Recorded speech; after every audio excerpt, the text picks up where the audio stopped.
There seems to be a somewhat big part of Starfield focused around Western life.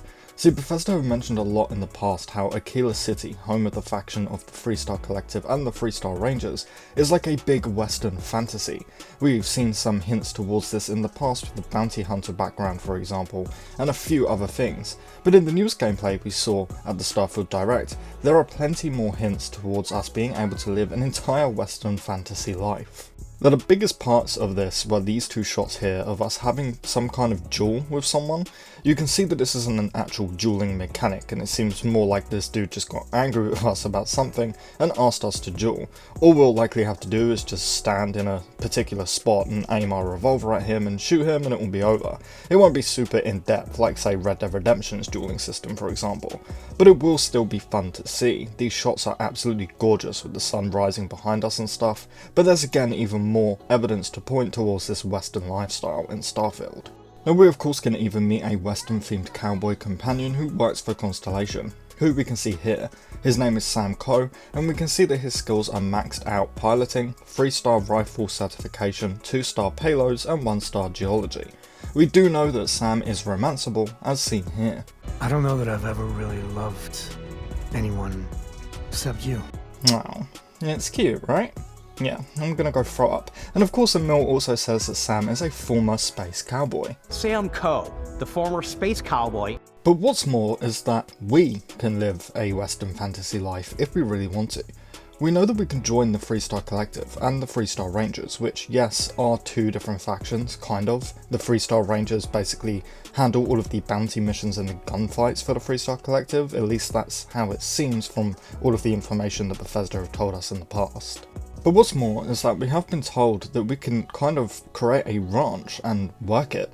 At the Starfield Direct we were told that we can capture creatures and keep them in our outpost to get resources from them. If you have the skills, you can even figure out that certain creatures and plants, you can build an outpost and produce resources from those plants and animals.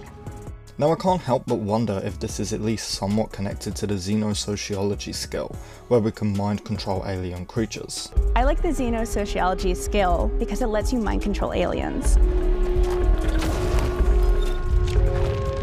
Now we can see here that we have 4 options to pacify, flee, frenzy or control the creature. So maybe this could be used to control the alien creature back to an outpost on this planet in order to get her resources from the creature, which we can see down here we have 0 of 7 of. So basically on top of dueling, joining a space cowboy like faction and being able to wear cool cowboy hats, yes, it even looks like we can set up some kind of futuristic outpost ranch. This isn't all that surprising to me, considering we could capture and tame creatures in a Fallout 4 DLC, and all of us know that Bethesda love to test things for their next games in their previous games DLC, but it is still very cool nonetheless. Now look, like I said, I don't think that this system, the dueling system, will be super in-depth, and same goes for the taming system really. You know, we're not going to be swinging a lasso around to tame these giant creatures and then riding them back to our outposts. Honestly, we're really not sure how it will work at all, because I don't see us being able to just put these creatures in our ships. I mean, maybe, but I think that there's a small chance that we can actually just pick the creature up and sort of store it in our inventory. And look, I know that sounds weird, but hey, it is Bethesda, they have done stuff like this in the past. And then we can just place the creature down, or maybe there's a button prompt to send the mind-controlled animal to our outpost if we have an inhabitat built for them at said outpost. And then once we get there, we'll just see a friendly creature walking around.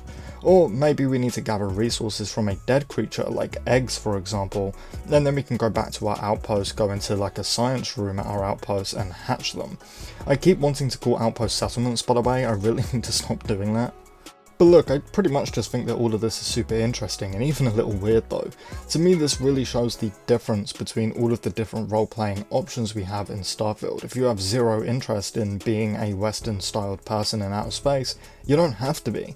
It's cool that if we want, we can play this entire Western fantasy out, but if we dislike that, we could just stay the hell away from it and do a completely different thing fitted to our playthrough.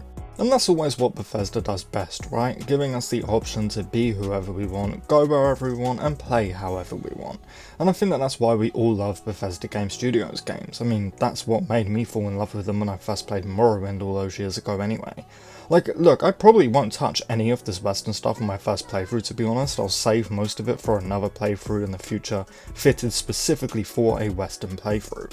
I have so many crazy build ideas that I plan to turn into videos because of stuff like this. I'm super excited to put out a ton of character build videos once this game releases.